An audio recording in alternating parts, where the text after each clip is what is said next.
Bueno, soy Silvia Westermann, presidenta de la Academia Chilena de Bellas Artes, y quiero saludar, aquí hay varias personas, tenemos a Jaime Antunes, gracias Jaime por estar acá, Juan Pablo Izquierdo, Trinidad, bueno, a todos, no le conozco los nombres a todos, pero bienvenidos y muchas gracias por estar esta noche acá. En el marco del proyecto El Viaje, que la Academia se encuentra desarrollando, el académico Andrés Maupoint presenta hoy Franz Liszt, el músico peregrino, actividad dedicada a la vida y a la obra del compositor y pianista. Será un viaje a través de las fuentes de inspiración como la naturaleza, las bellas artes, la literatura y la teología, las que motivaron al compositor a escribir la colección de piezas que dieron forma a Años de Peregrinaje. Nuevamente muchas gracias y perdone que insista lo de los celulares porque a veces uno se distrae y muchas gracias por estar acá. Andrés, nuestro querido académico, bienvenido.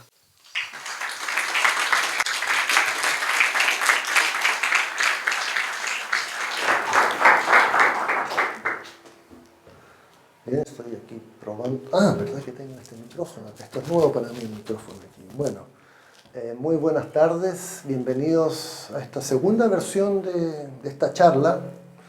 La presidenta Silvia Westermann me pidió repetirla. Así que encantado de hacerlo y tenerlo a todos ustedes aquí. No sé, me están regulando el volumen. No sé si me tengo que hablar más fuerte. Ahí me dicen que estoy bien. Ya. Bueno, saludo también a usted, maestro Jaime Antunes, presidente de la Academia de Ciencias Sociales, Políticas y Morales. Muchas gracias por estar acá. Al maestro Izquierdo y a su señora Trinidad. Y varios colegas, Miriam veo allá también, y alumnos y amigos. Sean ustedes muy bienvenidos, ¿no? Bien, como ya se dijo Silvia, esta charla está dentro del marco de un proyecto que anualmente la Academia Chilena de Bellas Artes tiene una temática y este año es el viaje. Y bueno, aprovechando este ciclo de piezas de Franz Liszt que justamente se llama Años de Peregrinajes, que se me ocurrió hacer esta charla. Bueno, no es un recital de piano, es, como dice el título, es una charla y yo la divido en dos partes. La primera parte corresponde un poco a lo que es poner en contexto este personaje histórico, su entorno, sus inspiraciones, y después la segunda parte es donde yo me concentro en este ciclo de piezas conocido como Años de Peregrinaje, ¿no? Y ahí con algunos ejemplos musicales. Como esta es una charla que está, digamos, dirigida al público en general, yo sé que aquí hay muchos músicos, no voy a caer en tecnicismos musicales porque, como digo, es una charla para público en general, ¿no? Bien, doy comienzo. Como ustedes, no sé, bueno, los que están atrás quizás no van a ver muy bien, desgraciadamente esto no se puede agrandar mucho. Pero bueno, vamos a hacer ahí un recorrido apoyado con ciertas imágenes. Franz Liszt, parto poniendo un poco en contexto, el año de nacimiento, 1811, ¿no? Es un periodo donde nacen muchos artistas de gran talla, ¿no? Cerca del 1811 tenemos a Wagner en 1813, a Chopin en 1810, a Schumann, etc. Una gran cantidad de músicos vinculados, ¿no?, con el quehacer germano, ¿no? Y entonces Franz Liszt, que nace en una ciudad que es más o menos chica, no muy conocida, Reading, que pertenecía en ese momento al Imperio Austro-Húngaro. Esa ciudad está en Hungría. Liszt se asocia como un compositor húngaro, pero en realidad sus raíces eran alemanas, ¿ya? De hecho, Liszt no hablaba muy bien el húngaro, ya su idioma materno era el alemán. Y Liszt, entonces, que ya desde muy niño comenzó a demostrar sus dotes pianísticos, creativos, su padre se preocupó de su educación musical y es así como llegan en primera instancia a Viena. Y uno de sus primeros profesores fue Hummel y Czerny, ¿no? Czerny, yo sé que por los estudiantes de piano es muy conocido, porque todo el mundo pasa por Czerny y sus estudios, ¿no es cierto? Y Czerny realmente parecía ser que vio talento en este joven músico que le hizo clase todos los días y gratuitamente, ¿no? A diferencia de Hummel, que parece que era excesivo en sus cobros y la familia Liszt no podía solventar eso. Pero Czerny se portó muy bien y lo acogió y trabajó con él muy intensamente. Bueno, ya Liszt más de adulto, debo decir que la primera composición que se edita de Franz Liszt, él teniendo unos 12 años, ya habiendo dado su primer concierto a los 11 años, muy exitosamente, esto en Viena, Diabelli, un editor, compositor, si me permiten decirlo, de tercera liga, por decirlo así, tenía una editorial y convoca a todos los compositores que en ese momento estaban en Viena. Coincide que Liszt estaba radicado en Viena y convoca a 50 compositores para que hagan una variación sobre un tema propio de Diabelli, que era un vals, ¿no? Y ahí participa una gran cantidad de compositores de la talla de Schubert. Hay otros compositores no muy bien, hasta un hijo de Mozart también participa en la hazaña, y el propio Franz Liszt, que era el más pequeño de todos, teniendo solo unos 12 años, ¿no? Beethoven, que vivía en Viena, también fue convocado. En primera instancia Beethoven no quiso participar, pero después Beethoven, ¿qué es lo que hizo? Agarró ese vals de Diabelli y se hace esa monumental obra, que seguramente algunos de ustedes conocen, unas variaciones para piano que duran casi más de una hora, ¿no? Que son 33 variaciones sobre el tema de Diabelli. Bien, entonces Liszt, por otra parte, cuando ya va creciendo, ya su fama como pianista empieza ya a trascender todas las fronteras, y ya empezando a hacer giras como pianista, también director de orquesta, compositor, un gran también arreglador, si lo podemos decir, que hacía muchas transcripciones, obras de orquesta, las transcribía para piano, y óperas, canciones, líder también, muchas transcripciones hizo. Ahí tenemos un cuadro donde está Liszt ahí dirigiendo, obras propias de otros compositores también. Tenemos aquí este cuadro, que es un cuadro más bien, podríamos decir que algo fantasioso, porque no se tiene certeza que efectivamente todos estos tremendos monstruos del mundo del arte se hayan juntado en una soirée. Había muchas soirées parisinas, donde todos estos artistas se reunían, ¿no? Ahí tenemos a Alexander Dumas, ahí está la famosa George Sand, que era en realidad una mujer que adoptó ese nombre masculino, que después se emparejó también con Chopin. Allá tenemos a Paganini, este personaje es Rossini, Victor Hugo, y aquí tenemos la condesa de Gold, que fue, digamos, sin casarse, no se casaron, pero tuvieron 3 hijos, ¿no? Con la condesa, y ahí Liszt al piano, ¿no? Estos personajes que, como no sabemos, no tenemos la certeza que efectivamente hubieran todos reunidos en una soirée, pero sí se conocían entre ellos, ¿no? Y había amistad entre ellos, ¿no?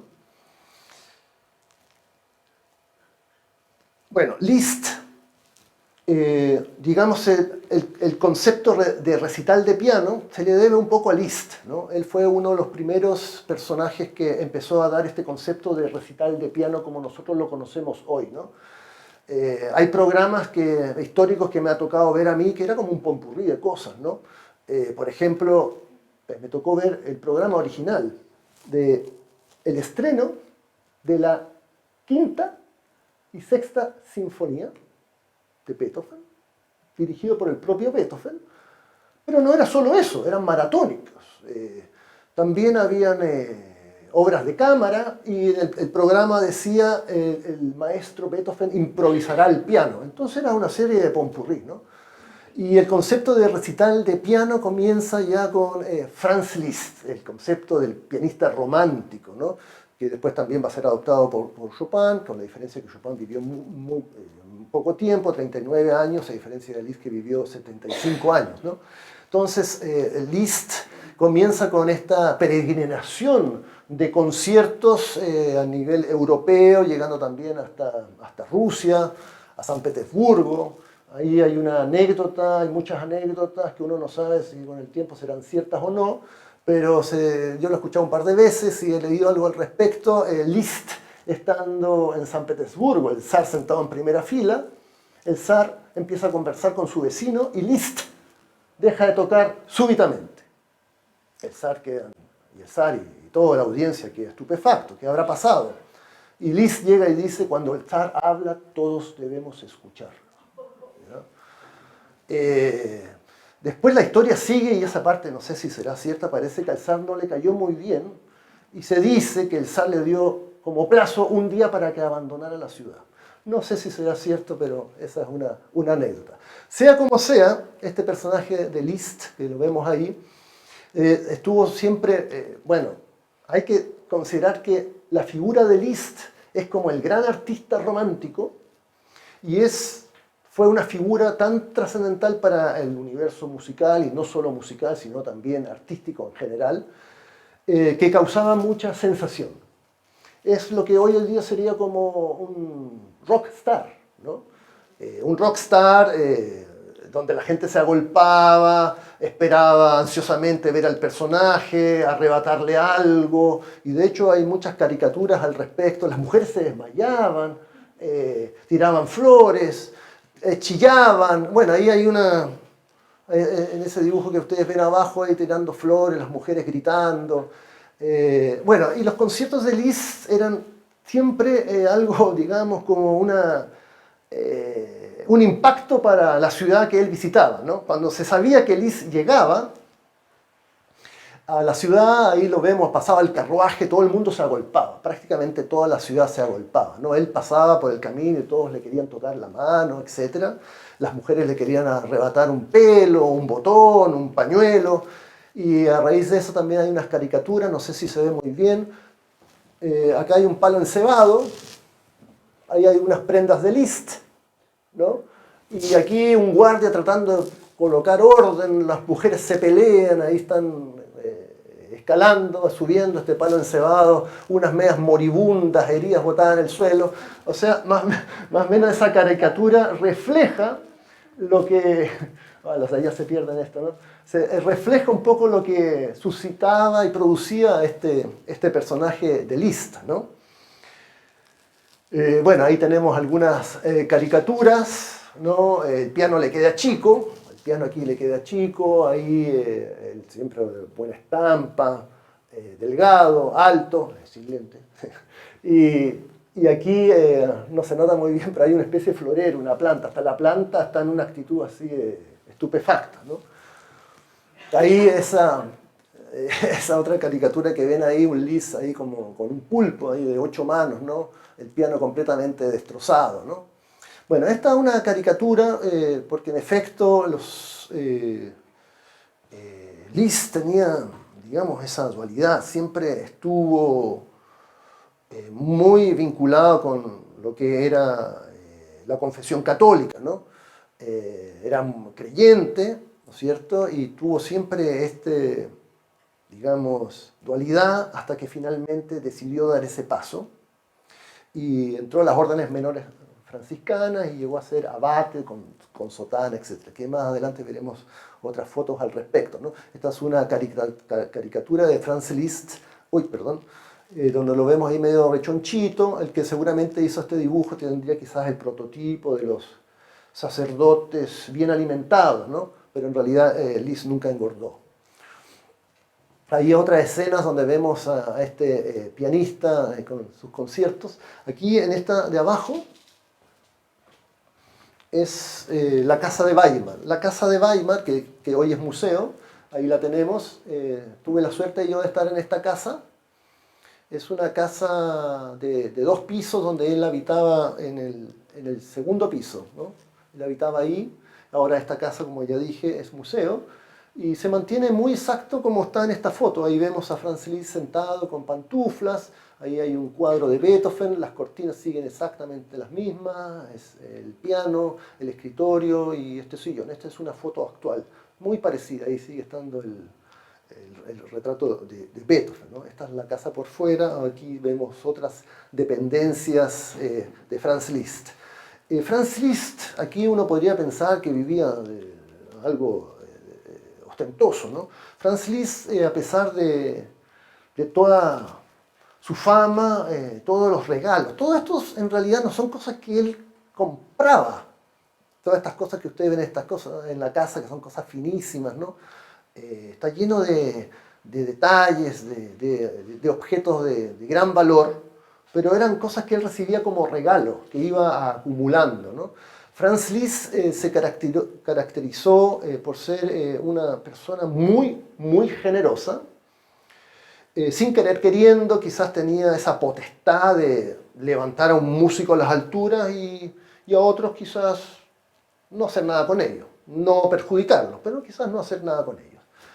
Y era una persona extremadamente generosa, daba conciertos a beneficio, hay varias están cosas documentadas que, por ejemplo, dio una gira de conciertos para juntar dinero en ayuda a damnificados de un tremendo incendio que hubo en Hamburgo. También construyó, formó parte activa para promover la construcción de un monumento de Beethoven en Bonn, la ciudad natal de Beethoven. Iba a los orfanatos, visitaba los hospitales, hacía caridad también. Iba a las cárceles y en la medida posible también daba conciertos a los presos, ¿no? Era un tipo, digamos, que tenía de todo porque todo le llegaba, ¿no es cierto? A propósito de Weimar, ahí vemos una foto, la foto superior es, quizás voy a bajar esto para ustedes, quizás algo puedan ver. Ahí vemos la escuela de música, la escuela superior de Leipzig, de Weimar, que lleva su nombre, ¿no? La escuela superior de música Franz Liszt en Weimar.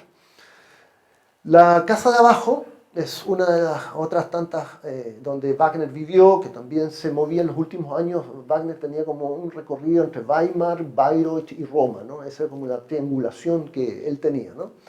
Y Bayreuth es una ciudad que para los músicos tiene cierta relevancia histórica, que no puedo dejar de evitar hacer aquí un pequeño paréntesis. Desgraciadamente esa casa no la pude conocer y cuando llegué cerraban en 10 minutos, así que quedé frustrado. No pude entrar a esa casa de Liszt en Weimar, en Bayreuth. En Bayreuth también se asocia con Wagner, personaje que todo el mundo conoce. Richard Wagner, de las grandes óperas y el drama musical. Wagner, que fue amigo de Liszt y en cierta forma también llegó a ser yerno de Liszt, o sea, fue yerno de Liszt. Wagner era 2 años menor que Franz Liszt y Wagner, digamos, era algo a modo de persona, de carácter, quizás un polo, lo que sería el polo opuesto a Liszt, en el sentido que Wagner tenía fama de ser, digamos, ¿cómo expresarlo para que no se me ofendan los wagnerianos, ¿no? De ser,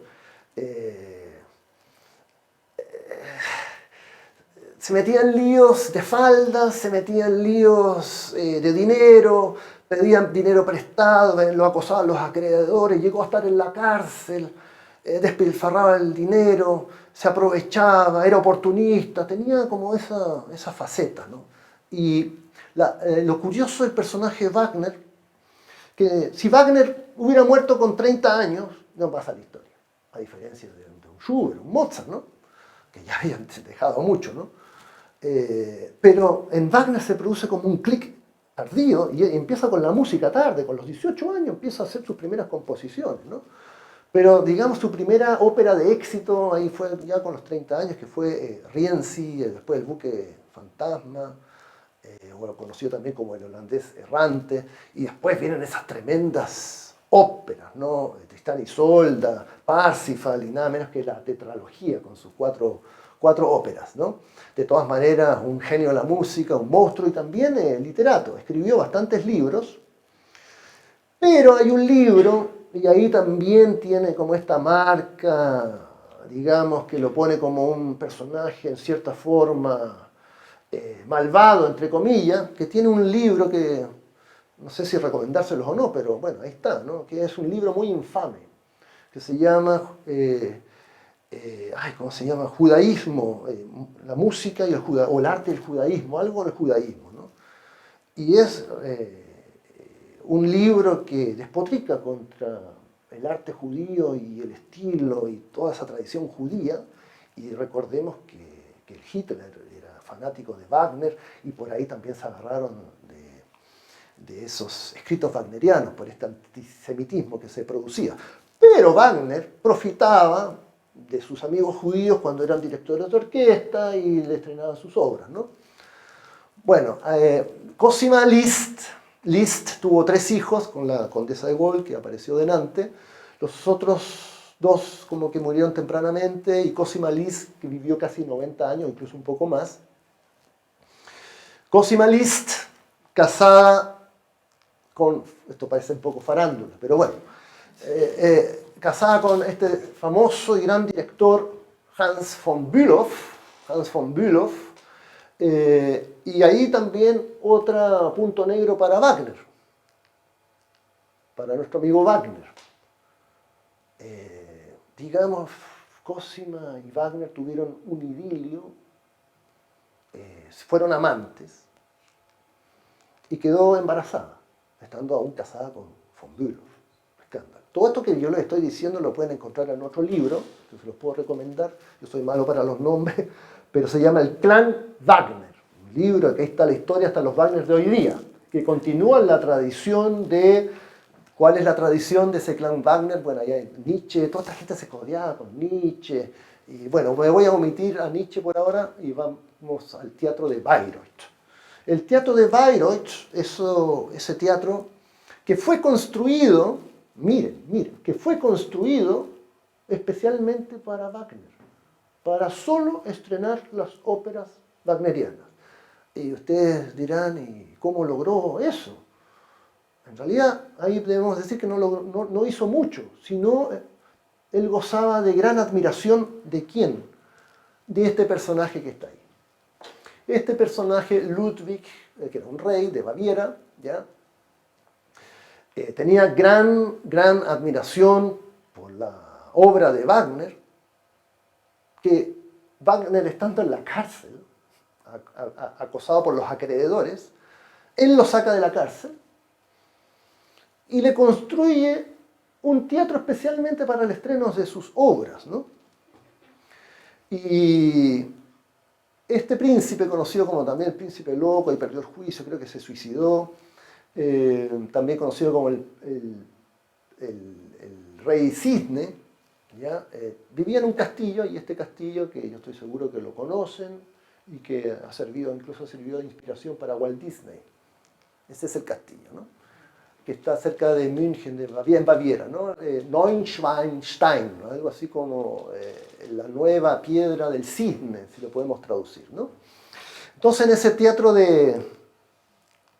teatro de Bayreuth se tocaban estas óperas wagnerianas siempre, hasta el día de hoy, solo Wagner, con excepción del año 1945, cuando llegan los norteamericanos, la guerra, el final de la guerra, los norteamericanos ya instalados en esa zona, y ocupan este teatro donde hacen sus musicals, Broadway, o sea, un sacrilegio para lo que son los wagnerianos, ¿no? Bueno, después eso se recuperó obviamente, y el teatro hasta el día de hoy da solamente óperas wagnerianas. Creo que para ir hay que inscribirse y hay que agarrar puesto, y como en 5 años más. Uno se inscribe ahora y recién puede aparecer en 5 años más con suerte de público, ¿no? Bueno, volviendo entonces un poco a Liszt, esta foto que la tomé yo es una colección, ahí ustedes pueden dimensionar Ahí ustedes pueden dimensionar la producción listiana. Lo que ustedes ven ahí es una colección de 99 CDs. 99 CDs grabados por un solo pianista, Leslie Howard, que ahí dice que tiene el récord Guinness, y una duración total de 5 días, 2 horas y 45 minutos, ¿no? Son 99 discos solo de la producción pianística. Solo piano solo, a excepción de esos 5 discos azules que es piano solista y orquesta, ¿no? Ahora, lo que llama la atención de esta tremenda producción solo pianística, porque recordemos que Liszt también escribió muchas obras para orquesta, muchas, ¿no? Los poemas sinfónicos, ya los comentaré. En esta producción de CDs, el pianista, Leslie Howard, grabó absolutamente todo, y cuando digo todo, es todo, hasta la versión 1, la versión 2, la versión 3 de las mismas piezas. ¿Ya? Porque él es una persona que corregía mucho y volvía a publicar y hacía correcciones de muchas de sus piezas. Y lo otro que yo creo, si la memoria no me falla, más de la mitad de los discos que están ahí obedece a transcripciones y, ¿cómo se dice? Bearbeitungen, transcripciones y arreglos, sí, y arreglos de obras de otros compositores. ¿Ya? Por ejemplo, están las 9 sinfonías de Beethoven, transcritas para piano solo, una cosa espectacular, uno escucha absolutamente todo, está impresionante, ¿no? Canciones de Schubert, obras de orquesta de Berlioz, y también de muchos compositores que quizás para nosotros no son tan conocidos, ¿no? Liszt, como les decía, una gran figura, y ya lo vemos con esta traje ya de abate, de sotana. Liszt, un personaje muy carismático, donde iba siempre era invitado, formó también parte de muchas sociedades e instituciones, miembro honorífico de aquí, de por allá, de muchas partes, ¿no? Siempre también rodeado de personas muy importantes del mundo de la política, de la nobleza, del arte, etc., ¿no? Aquí, por ejemplo, lo vemos en una foto en su casa natal, donde se hizo un homenaje. Ahí vemos a Franz Liszt, no se distingue muy bien, ahí está con su peluca blanca, cabellera blanca, ¿no? Esto es en esa ciudad natal, ahí cuando pusieron una placa en honor a él. Aquí lo vemos con unos alumnos, recordemos que él también fue profesor de piano. Sin duda este personaje que está ahí profesa gran admiración por su maestro, se peina igual incluso, ¿no? Seguimos acá, aquí hay... este es Siloti, ustedes dirán quién es Siloti. Bueno, Siloti, un compositor, director de orquesta, pero también entre sus gracias que fue profesor de Rachmaninoff, compositor que seguramente todo el mundo conoce. Aquí vemos a Franz Liszt rodeado con otros discípulos. Sigo avanzando y ahí tenemos una foto que es bastante especial. Y especial para nosotros los chilenos también. Ahí ustedes ven unos nombres, ¿no? ¿Ven esos nombres? ¿Ya? Bueno, aquí en esta foto que... hay una foto aquí, bueno, se han logrado identificar como 22 personajes que están en esta foto, que en realidad son irrelevantes para nosotros, pero el que sería relevante para nosotros es ese personaje que está ahí, que apenas se ve, ese que está ahí. ¿Lo ven? Con un gorrito. Ahí. Y él es Martin Krauss. Y Martin Krauss fue alumno de Liszt. Y Martin Krauss fue profesor de Claudio Rauch. Y Claudio Rauch fue profesor de Rudolf Lehmann. Y Rudolf Lehmann, conocido también como Rudy Lehmann, llegó acá a Santiago. Incluso creo que en el 5º piso de la Facultad de Artes hay una sala que se llama Rudy Lehmann. Y Rudy Lehmann fue profesor de Fernando Cortés, que jubiló hace un par de años de la Facultad de Artes. Y Fernando Cortés fue mi profesor de piano. Me dio pudor colocarme a mí ahí, pero si hay algún alumno mío, aquí ya saben que este es el árbol genealógico, ¿no? ¿Ya? Y si seguimos para atrás, llegamos acá, está Czerny, y si seguimos subiendo encontramos a Beethoven. Así que, ojo, Beethoven, Czerny, Franz Liszt, Martin Krauss, Claudio Rauch, Rudy Lehmann, Fernando Cortés, Andrés Maupain y mis alumnos. Bueno.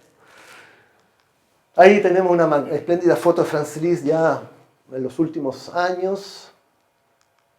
Ahí el piano. Estas ya fueron las últimas, creo que el mismo año en que él muere, ¿no? Miren esa foto impresionante ya con sus verrugas, ¿no es cierto? Siempre el mismo cabello largo, que era una sensación para la época y no era lo típico tener un pelo así peinado al medio, caído, ¿no? Y ahí miren esa foto, las últimas fotos de Franz Liszt.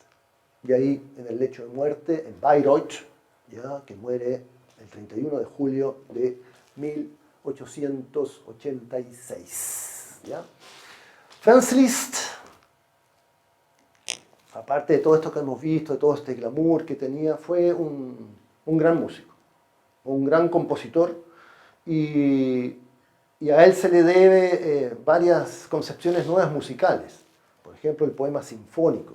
El poema sinfónico, que es la música que trata de representar los sentimientos y los dramas que sugiere una obra literaria, ¿no? Que por lo general son de un movimiento. Y de eso creo que hay como 19 poemas sinfónicos de Liszt. Después de eso, y también en la obra de piano, llama la atención que prácticamente toda su producción musical, muchas de sus obras para piano, tienen un nombre que hacen alusión a todos estos eventos de la naturaleza, la literatura, las artes visuales, la poesía. Y es eso entonces lo que ha motivado esta charla y la segunda parte, que es esa colección de años de peregrinaje. A Liszt también se le debe ese concepto de la transformación temática o metamorfosis temática. ¿Y qué es eso? El leitmotiv, que Wagner se lo agarró también a Liszt, ¿no? Yo me atrevería a decir que Liszt no habría sido lo que fue en términos musicales sin un Liszt. Dije Liszt o Wagner. Wagner, no habría sido un Wagner sin un Liszt. ¿Ya? Y Liszt, esa transformación motívica, el leitmotiv, consiste en su desarrollo y en su agarrar un núcleo, trabajarlo con procedimientos musicales, darlo vuelta en espejo, invertirlo, qué sé yo, pero no tan solo eso, sino desde el punto de vista de todos los parámetros musicales que lo vamos a ver más adelante, cómo él un motivo, una línea, una frase la puede colocar en un contexto distinto que el auditor no se da cuenta y cree que es nueva música, que es algo nuevo. Pero en realidad es lo mismo que ha sido transformado en todos sus parámetros.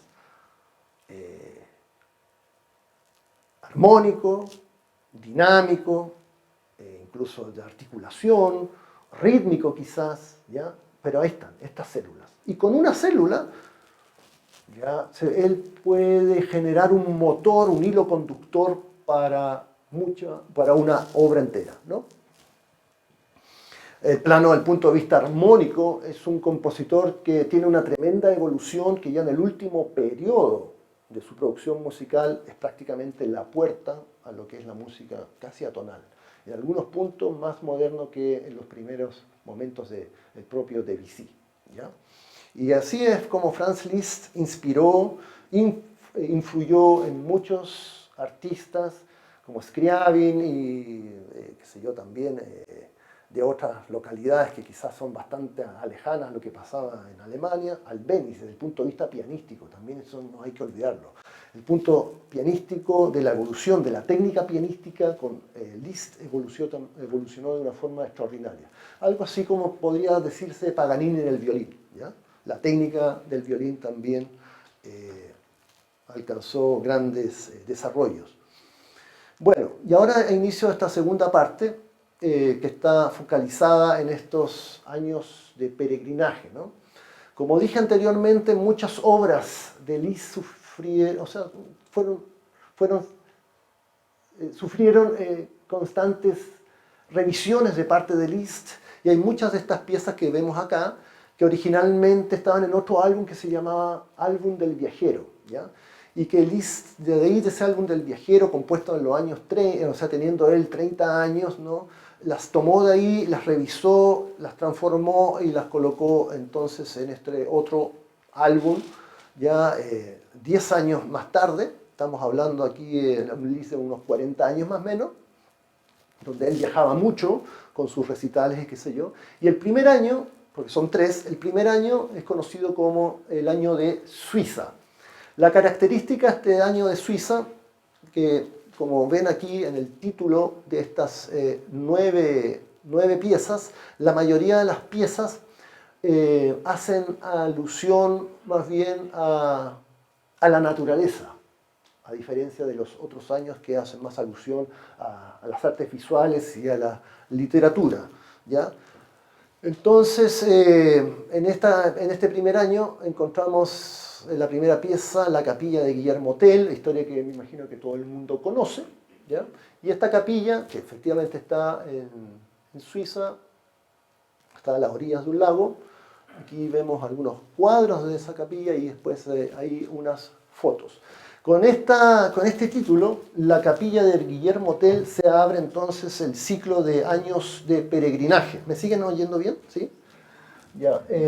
Bueno, yo no voy a tocar todas las piezas, estaríamos hasta mañana, ¿no? Pero voy a ir comentando algunas de estas y tocando algunos trocitos, ¿no? Para que, a ver si con el título y la imagen ustedes puedan quizás entender lo que Liszt se le pasaba por la cabeza, ¿no?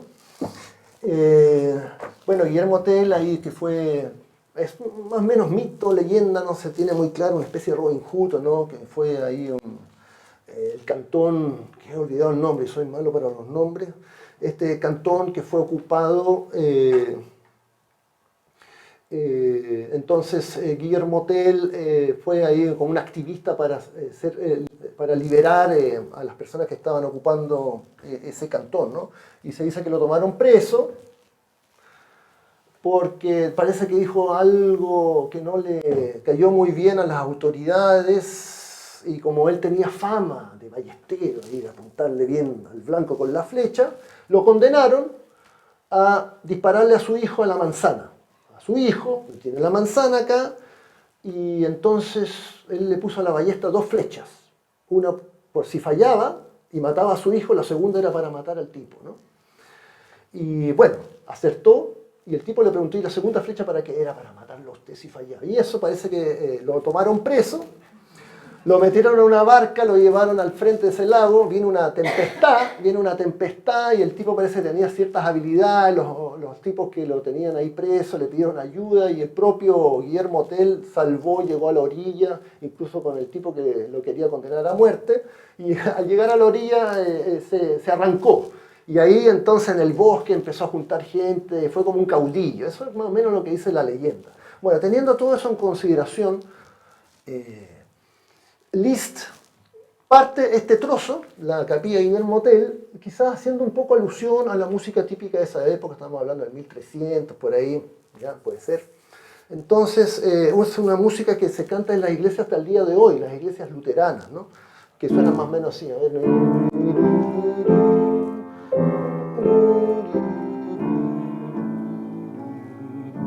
o menos eso es lo que se canta hasta el día de hoy en las iglesias luteranas, ¿no? Entonces son estos modos litúrgicos, ¿no? Y yo creo que esta obra, haciendo alusión a ese ambiente, parte Liszt con un coral.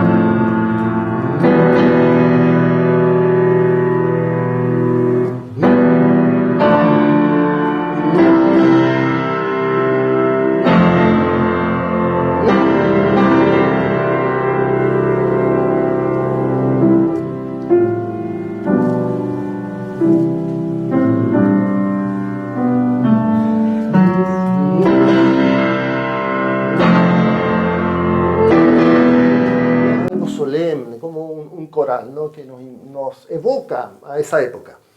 Como yo les hablé de ahí de la tormenta, el bosque, qué sé yo, en la segunda parte de esta pieza empieza cierta agitación y recurre Liszt a lo que son los trémolos, muy propio el Liszt, pero no es un invento de Liszt los trémolos, ya lo podemos encontrar también en otros compositores, ¿no?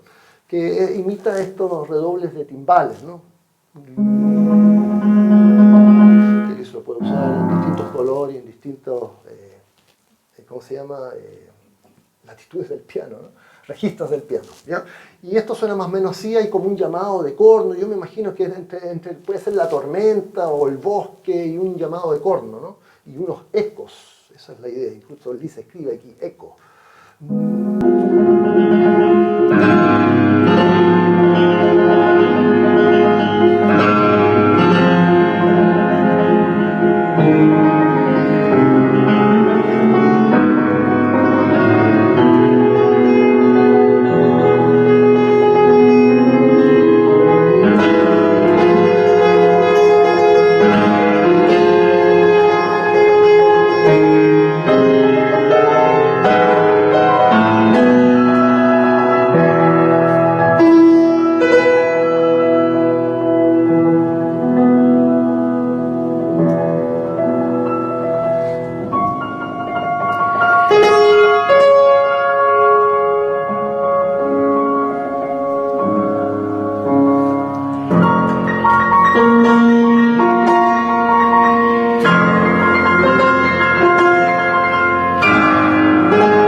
Ahí como que se desata esta tormenta. Esa es la primera pieza y donde dejé el control.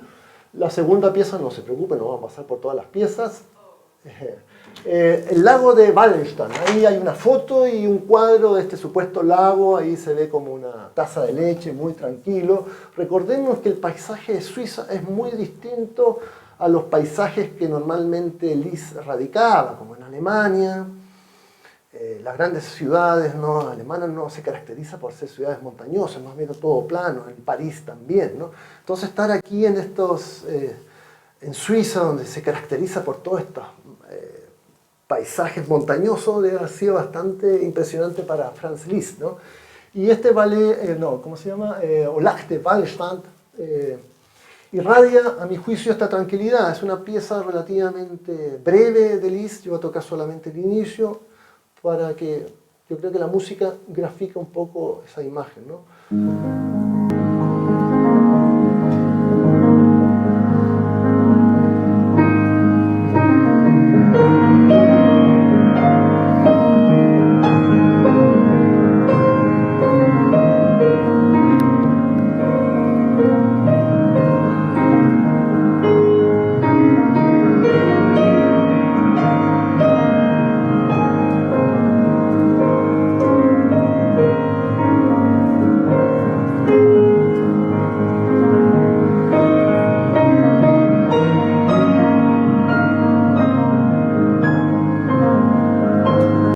Etcétera, ¿no? Ahí vemos esta música que realmente fluye como una taza de leche, ¿no? Está como este vaivén, este oleaje, y la música es muy transparente. Los que son músicos se habrán dado cuenta que es absolutamente diatónica. No hay ninguna modulación, ningún accidente musical.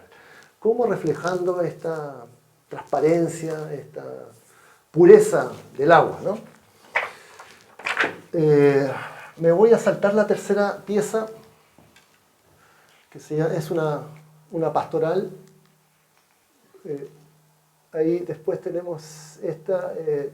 Esa es la primera edición de esta pieza que se llama Al borde de un manantial, que confieso que no les puedo tocar el trozo porque nunca lo he estudiado y es muy difícil sentarse y tocar la primera vista porque es muy virtuosa, ¿no? Pero aquí esta pieza está acompañada con un verso de Friedrich Schiller, ¿no? Que dice: en susurrante frescura comienzan los juegos de la joven naturaleza, ¿ya? Ahí ya de un romanticismo, ¿no? Esto de la frescura de un manantial, ahí comienzan los juegos de esta joven naturaleza. Continúo. Orage, que es tempestad. Aquí hay otro citado de Byron. Pero ¿dónde estáis, oh tempestades?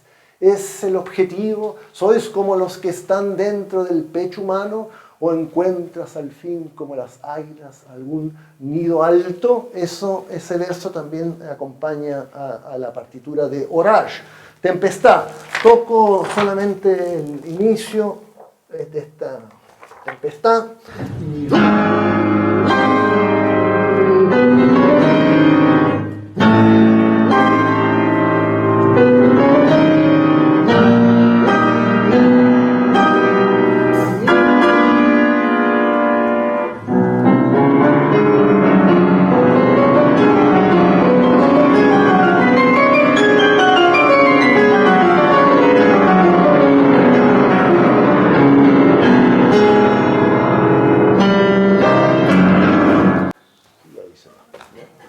Esa es la tempestad. Seguimos avanzando. Tengo que ir más rápido, parece. ¿O no? ¿Estamos bien o no? Ya, aquí. El ballet de Obermann. Voy más rápido con las anteriores porque aquí me quiero detener un poquito. Esta pieza es una pieza muy popular dentro de este ciclo, muy bella. El ballet de Obermann, el Valle de Obermann. Que el escritor no es muy conocido quizás para nosotros, Etienne de Senancourt, un suizo, que escribe una obra que se llama Obermann, que es una colección de cartas, y en una de ellas dice el texto, que es lo que acompaña en la partitura. Y aquí ustedes van a juzgar que realmente se trata ya del romanticismo llevado a su más extremo, ¿no? ¿Qué quiero? ¿Qué soy? ¿Qué pedirle a la naturaleza? Toda causa es invisible, todo fin engañoso, toda forma cambia, toda duración se agota. Siento, existo para consumirme en deseos indomables, para beber en la seducción de un mundo fantástico, para quedarme horrorizado ante su voluptuoso error. Hay una visión supuesta del ballet de Obermann. Y aquí entonces recuerdan que yo les comenté esto de la transformación temática, ¿no? Acá hay un ejemplo, parte de un tema que tiene una cabecita, sus tres primeras notas rítmicamente es esto. A ver si tratan de reconocerlo y recordarlo.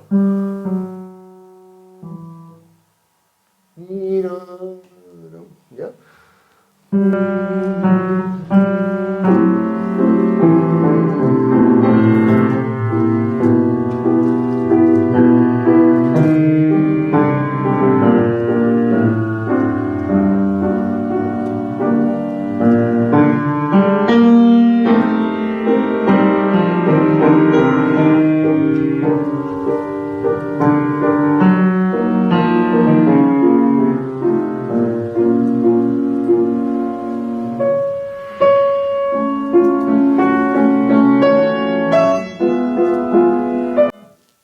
Etcétera. Este es el inicio que la obra parte calmada, ¿no?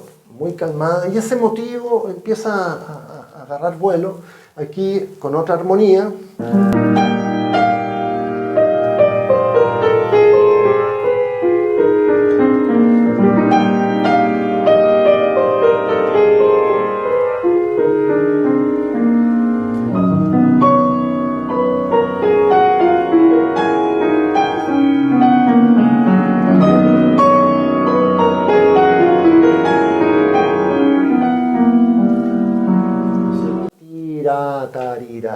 Y acá en el bajo aparece también.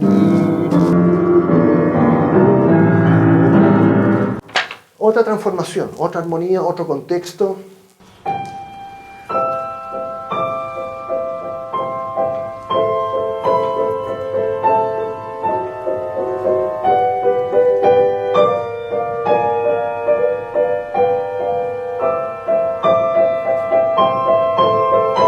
Ahí está el motivo. ¿Verdad? Ahí está. Y en otro contexto, otra vez los trémolos, así como en la primera pieza, estos tambores.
Y otro ejemplo del motivo, mire cómo ahora lo presenta Lis.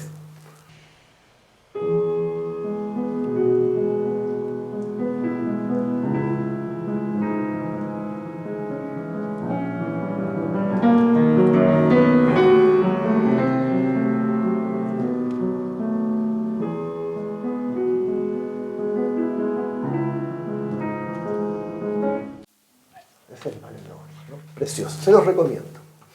Bueno, en honor al tiempo, voy a seguir avanzando.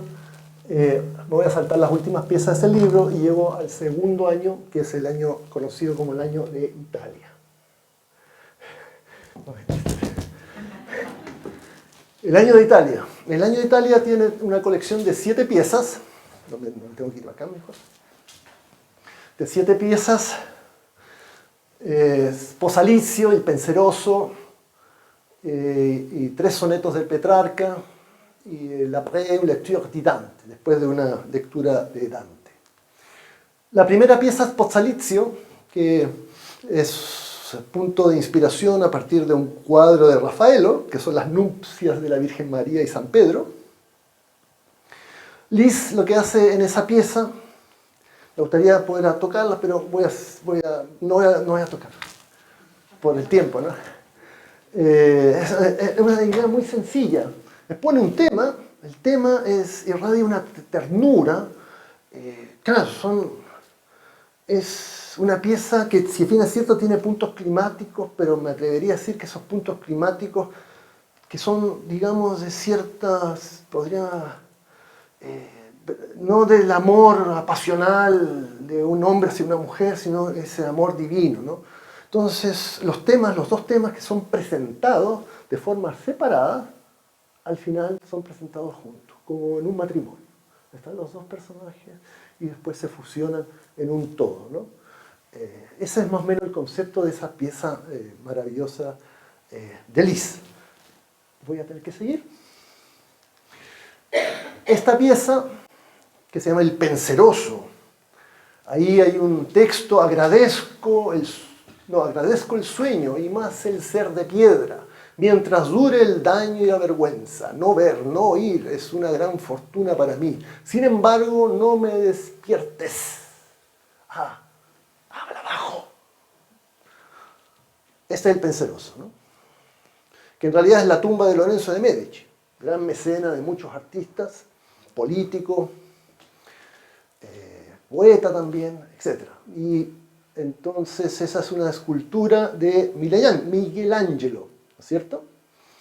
Y a diferencia de un mausoleo donde suelen presentarse estos personajes así, ¿no es cierto? Ustedes seguramente ya han visto, en estado de muerto, reposo eterno, lo presenta a Medici con un traje de la antigua Roma, ¿no? Presentándolo como un héroe, ¿no? En un estado de reflexión, pensativo, ¿no? Y esta mano un poco suelta por ahí, yo leí que eso es muy típico del escultor, un brazo, cuando representa la muerte está la Pietà también, el brazo, no sé si, ¿este brazo? Sí, pues este brazo, así en estado como inerte, ¿cómo se dice? Flaxio, ¿no? Y ahí un poco ese brazo que está un poco suelto, ¿no? Bueno, y la música, aquí me voy a un trocito nomás de años, la segunda pieza. Es una pieza técnicamente muy fácil, yo creo que muchos la pueden tocar fácilmente, pero tiene ese carácter solemne y de marcha fúnebre, ¿ya? Pero al mismo tiempo como muy estático, ¿no? Como esa estatua de mármol, un material frío, pero al mismo tiempo solemne, ¿no es cierto? Todo el mundo conoce esto, ¿no?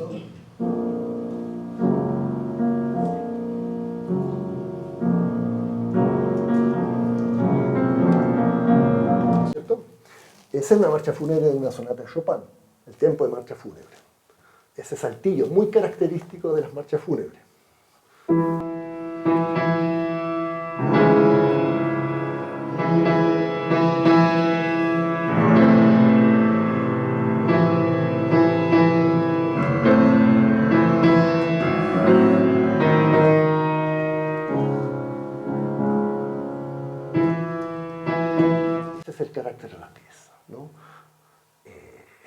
dramático, pero al mismo tiempo solemne. Una marcha fúnebre. Me salto la tercera pieza, que es una canzoneta de Salvatore Rosa, que era un dramaturgo, actor, músico. Vamos a la siguiente pieza. No pasa nada. ¿Qué pasó? Ahí está. El Petrarca. Estoy en la pieza 4 de la colección. En estos años de Italia hay 3 sonetos inspirados en obras literarias de Petrarca. Los sonetos, que son poemas que saltan los sentimientos, el amor, y siempre están construidos, construcciones de 4 versos, 3 y 3, ¿no? Es casi como una sonata, donde los primeros 4 presentan como el tema, el siguiente cuarteto de versos desarrollan o potencian, mejor dicho, lo ya expuesto en el primer cuarteto. En el terceto viene entonces un desarrollo de lo que se expuso, y los últimos 3 versos son como un remache final, casi como, no voy a decir una moraleja, pero es un remache final. Sea como sea, estos poemas exacerban todos esos sentimientos del amor, etc., ¿no? Petrarca influenció también en muchos grandes escritores, ¿no? Los sonetos, dicho sea de paso, entiendo que nacieron en el sur de Italia, llegaron después al centro de Italia, donde este personaje fue como uno de los personajes más importantes de esa forma del soneto, y entonces ahí pasó al resto de otros países, y personajes como Shakespeare también fueron influidos por este gran Petrarca.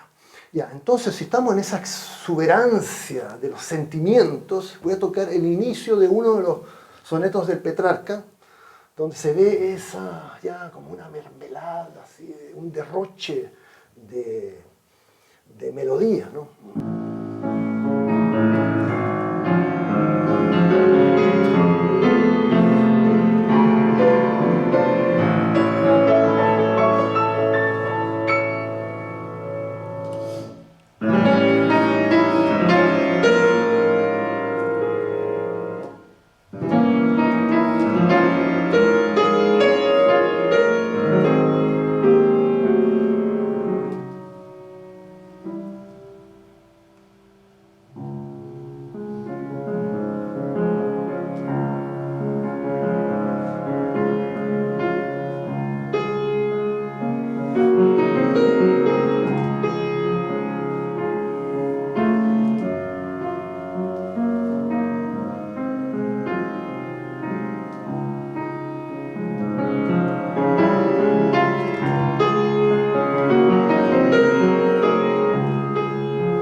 Este lirismo está muy impregnado.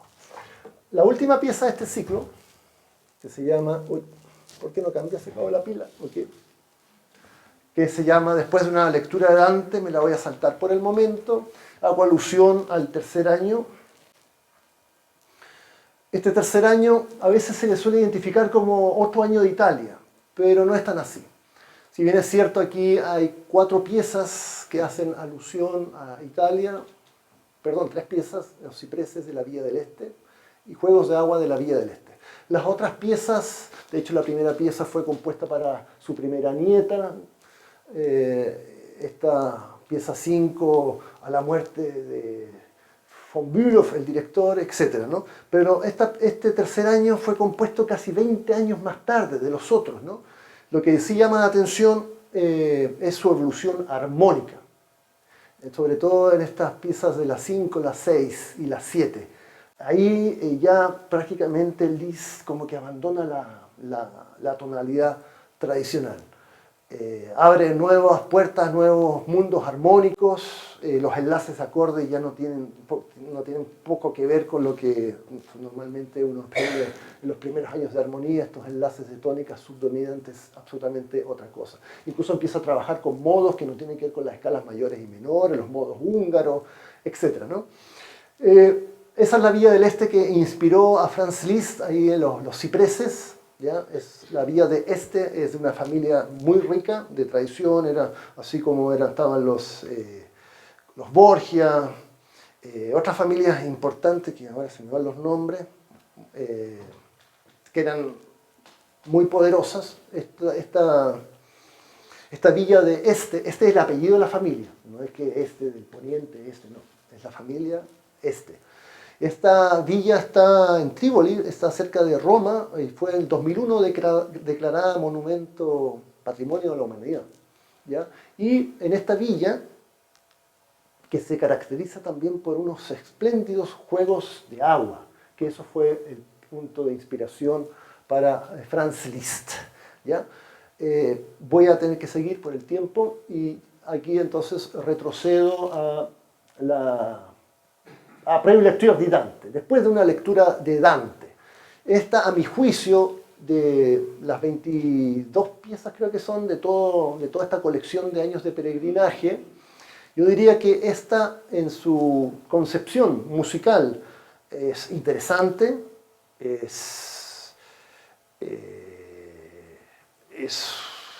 ¿cómo se llama? También desde el punto de vista técnico tiene ciertos grados de complejidad, a diferencia de otras, pero también por su propuesta de construcción, cómo fue creada esta obra, que también, como muchas piezas de Liszt, pasó por muchas revisiones, incluso los nombres se fueron cambiando. Hubo como 3 o 4 versiones de esta obra, que la que vamos a hacer sonar es la última versión en la que todo el mundo toca, ¿no? Esta, como dice el título, Après une lecture de Dante, fantasía cuasi sonata. Eso ya llama la atención, fantasía cuasi sonata. Beethoven, en su colección de 32 sonatas para piano, tiene 2 sonatas que pone como subtítulo al revés de lo que está ahí. No pone fantasía cuasi sonata, sino pone sonata cuasi fantasía. Y hay una de ellas que es muy conocida y que todo el mundo conoce.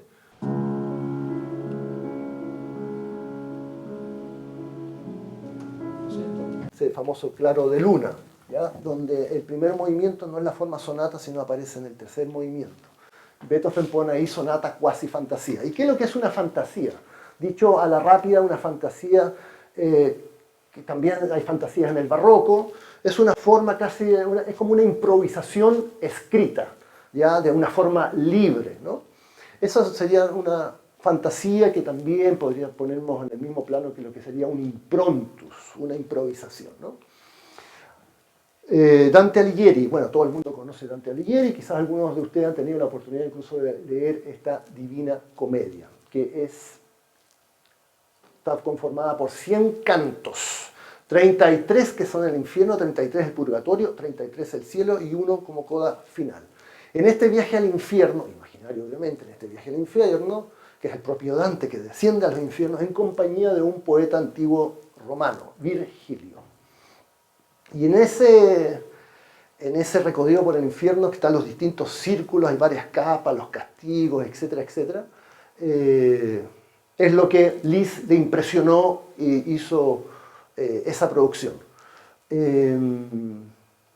Aquí, ¿cómo estamos de tiempo? ¿Seguro? Ya, muy bien. Aquí tengo que hacer un pequeño desvío, pero es como para demostrarle lo que les dije al principio, esa capacidad de Liszt, esa capacidad que fue una gran innovación para el mundo de la música, de la transformación temática, la metamorfosis temática. Y no puedo dejar de comentar la gran sonata en si menor de Liszt, que a lo mejor algunos de ustedes la han escuchado. Esta tiene una pequeña historia que está dedicada a Robert Schumann.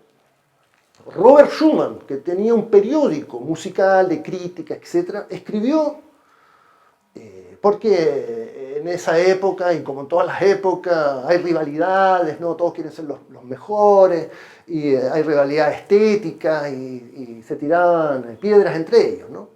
Y odiosidades, ¿no? Liszt no era un compositor muy bien visto por sus pares. Por lo general era considerado como un Wagner, otro personaje que ya hemos descrito, lo considerado como un compositor secundario, ¿no? Y así había muchos compositores que consideraban a Liszt como un compositor banal, superficial, etc., que no recogía esa tradición germana porque no era germano, como lo sofisticados. Y por lo tanto, era incapaz de hacer una sonata para piano. La sonata para piano es la forma musical que imperó durante 200 años, ¿no? Y Liszt, que al parecer se enteró de eso, tocó el orgullo seguramente, y compone esta sonata, que es la única sonata que escribió. Y a diferencia, si ustedes se dan cuenta, la llama sonata, que es la forma musical. Todas las otras obras, o muchas de Liszt, tienen nombres, como lo hemos visto, ¿no? Pero esta tiene sonata, haciendo alusión a esta forma que imperó durante tantos años. Compone esta obra de un movimiento, eso ya es novedoso, una sonata de un movimiento. Pero es una sonata concéntrica.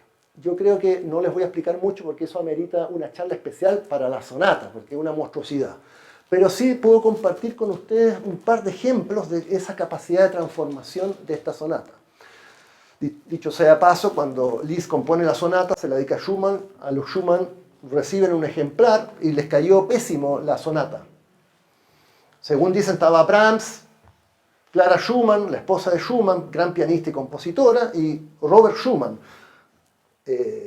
Brahms empieza a leer, a chapucear, y nadie entendió nada. Era algo completamente revolucionario. Entonces, ¿por qué? Porque ya parte completamente alejado de lo que es la tradición germana. Si yo tengo una sonata que está en do menor, lo más probable es que voy a partir con un do menor. La patética está en do menor y yo parto con do menor. La primera sonata de Beethoven está en fa menor y parto con un fa menor. La Appassionata en fa menor y parto con fa menor, normalmente. Salvo las últimas sonatas, la 32, que parte con la doble dominante. Dominante y tónica, pero agarro la tónica inmediatamente. Pero Liszt no. La sonata está en si menor. Está en si menor. Y normalmente una sonata expone un tema, viene un puente y el segundo tema. Y hay un plan tonal, bla, bla, bla, bla. Pero Liszt, en la primera hoja, ya expone 3 temas, inmediatamente. Uno, sin puente, así, como quien dice el preludio de una ópera. Nos expone el material principal, ¿no es cierto?, los leitmotiv, y ahí se va sacando. Entonces, me voy a permitir tocar el primer tema, que está ahí, se ve más o menos. El primer tema, si hacemos dobles lecturas, parte con un frigio en sol. Estamos en si menor. Parte con un frigio en sol, que es un modo eclesiástico, ¿no? Y suena así. Un sol staccato. Y una escala descendente frigia.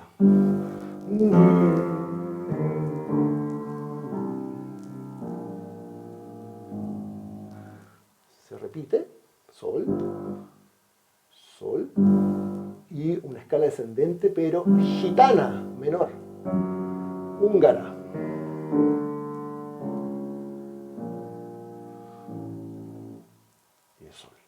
Y a partir de ese sol surge el segundo tema. ¿Ya? Esta sonata, a pesar que no está explícito en la partitura, es comentado, sugerido, se cree, parece que sí, parece que no sé si es ciencia cierta, pero pareciera ser, y esto ustedes lo pueden leer en un libro que ya debe ser difícil de conseguir, Claudio Rao, Conversaciones con Claudio Rao. Y él comenta en ese libro que pareciera ser que esta sonata está inspirada también en la temática que obsesionaba a los románticos, especialmente Liszt, el Fausto de Goethe, ¿no? Fausto de Goethe. Y pareciera ser que está inspirado en ese Fausto de Goethe. Entonces vemos esos personajes. La primera, el tema, pareciera ser que, haciendo una doble lectura, pareciera ser que es esa dualidad que el propio Liszt vivió en vida entre lo terrenal y lo divino. Recordemos que terminó como abate, pero era un mujeriego, tenía debilidad por las mujeres, ¿no es cierto? Y vivió bien, ¿no es cierto? Tenía esa dualidad, ¿no? Wagner, otra vez este personaje, dijo irónicamente sobre su suegro, Liszt, después de la vida que llevó, ahora se las da de cura componiendo Ave Marías, ¿no? Bueno, pero entonces parte esta sonata con este ambiente así que produce tensión, con un frigio, haciendo alusión a lo eclesiástico, y por otra parte una escala gitana, haciendo quizás alusión a lo terrenal. Y es el mismo conflicto que tiene Fausto, ¿no? Invoca al Mefisto y está entre el bien y el mal, ¿no? La problemática que ha tenido el hombre a través de la humanidad, a través de todos los tiempos, ¿no? Entonces, ese es el primer tema. Y a partir de ese sol, pareciera ser que aparece el tema mefistofélico. Mefisto en pleno.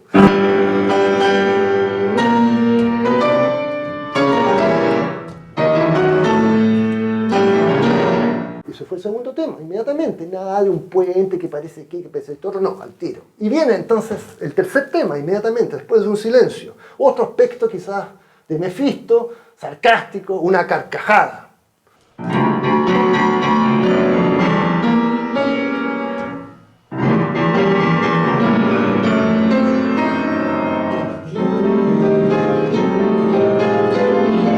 Etcétera. Hay una visión del infierno, qué sé yo. Pero el tema, estos temas fuertes, aguerridos, el tema 2 y el tema 3, son los que Liszt va a usar esa técnica nueva, que es esa metamorfosis y transformación de los temas. Entonces, le voy a dar un ejemplo muy breve. Entonces, ese segundo tema, que era... ¿Ya? En un momento la sonata lo vuelve a presentar en su estado puro, pero suave, como diciendo, este es mi tema original, no se olviden de él.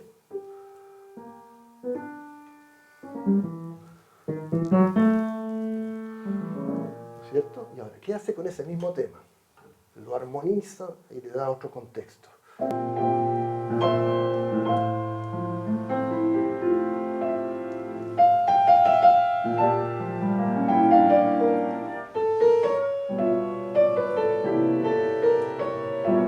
Ahora ustedes se están preguntando, oye, ¿a dónde está? Yo no entendí nada. Miren,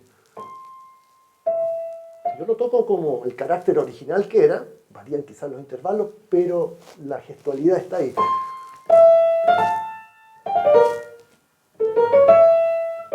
¿Qué era esto?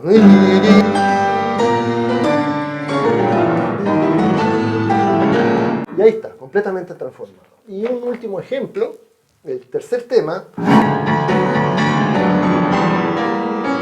que se caracteriza por esta nota repetida,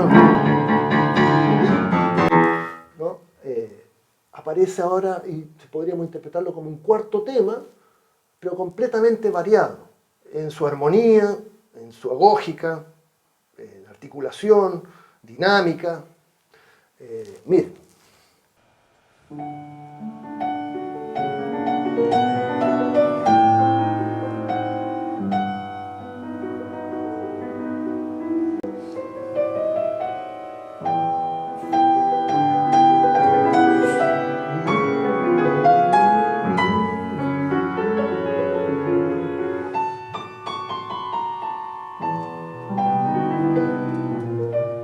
Esto.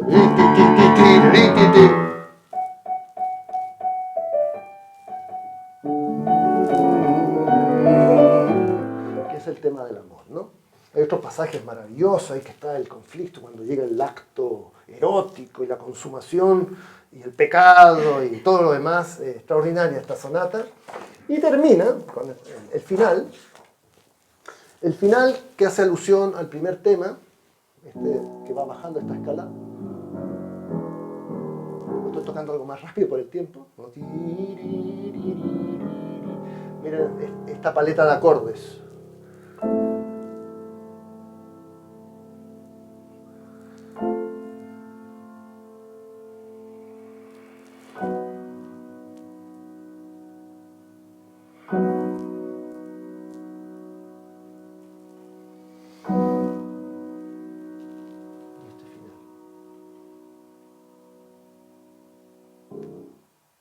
Ahí termina el final. Aquí pasan dos cosas extraordinarias. El tritono. Ya vamos a hablar del tritono. El tritono es un enlace que es un intervalo asociado con la Edad Media, en el Renacimiento, se llamaba el intervalo del demonio, el diablo. Diabolus y música, ese intervalo de tritono. Y esta pieza termina con un fa mayor y un si mayor. Ese es el enlace que hay. Y la nota, la última nota, ¿Sabes lo que nos dice Raúl, Claudio Raúl, de esa última nota? Es como que alguien llegara y súbitamente te despertara, ¿no? Y vuelve a la realidad de un sueño. Eso así lo interpreta a Raúl, ese final. Bueno, y con esto voy terminando. Llegamos al final, ahí está el diablito, Diabolus in música. Para los que no son músicos, este es ese intervalo conocido como el Diabolus in música. Esta tenemos una escala de do a do. Antes de llegar a este do, eso es una octava, ¿no? 1, 2, 3, 4, 5, 6, 7, 8, una cuestión fácil. Esta es una segunda, do, re, dos notas, do, re, do, mi, una tercera, ¿no? Pero están estas teclas negras. De aquí, llegando acá, tenemos 12 en total, 12. Y este intervalo divide simétricamente estas 12 notas, que va de esa a esta tecla negra.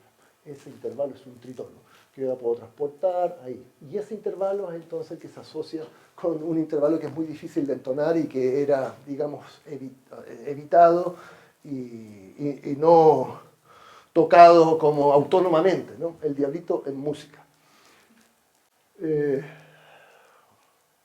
Ahí entonces volvemos a la Dante y entonces ahora quizás podemos... Bueno, ahí hay imágenes de Doré. Doré, que era un dibujante, litografías, ¿no? Del romanticismo, hizo estas imágenes sobre la Dante que en algunas ediciones actuales se siguen usando, ¿no? Uy, ¿por qué no me cambia? Ya. Entonces, no sé, ahora podemos ir a la otra y con esto termino. La Dante. La Dante, que ya comienza con este intervalo autónomo. Una cosita muy breve sobre esta obra. Aquí hay 3 materiales, tienen todas estas transformaciones que ya hemos hablado, pero no vamos a entrar en detalle. La primera que llama la atención es el tritono como un motivo importante, este intervalo diablo, y parte así la obra, ¿no? Ese es un sonido de tritono, ¿no? Y parte inmediatamente con el tritono, el diablo sin música, ¿ya? Y después hay otro motivo que también se expone acá, que es la nota repetida. ¡Tatán! ¡Tatán! ¡Tatán! Y el otro, idea, que como con eso Liszt procura representar las lamentaciones del infierno, que es un cromatismo, es pasar por cada una de las teclas, ¿no? Ascendente o descendente, con nota repetida. Y eso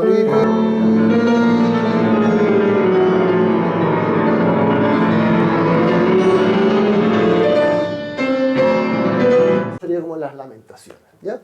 Entonces, bueno, me gustaría comentarles más sobre esta obra, pero no se puede por tiempo, así es que sugiero que terminemos con música y les toco esta obra. ¿Qué les parece? Ya.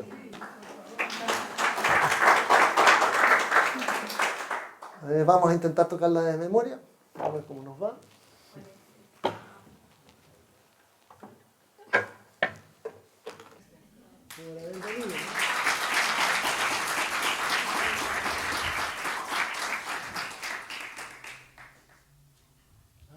Me dicen que hay que abrir la tapa. Gracias.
tan emocionados. Ya sé que tú no quieres hablar, ya tus energías están completas, ocupadas. Bueno, ¿qué quiero decirles a ustedes? Muchas gracias y siempre repito lo mismo, esta es vuestra casa. Por favor, acompáñenos, tenemos muchos proyectos en la Academia Chilena de Bellas Artes y de verdad verlos a todos ustedes acá es muy emocionante y nuevamente nuestro querido académico, mil gracias. Todo lo que escuchamos, tanto lo relatado como la música, queda grabado en nuestra página web y eso es parte de nuestro proyecto para difundir la cultura, el arte y la cultura. Y nuevamente, gracias, mil gracias y mil gracias. Así que, hasta luego.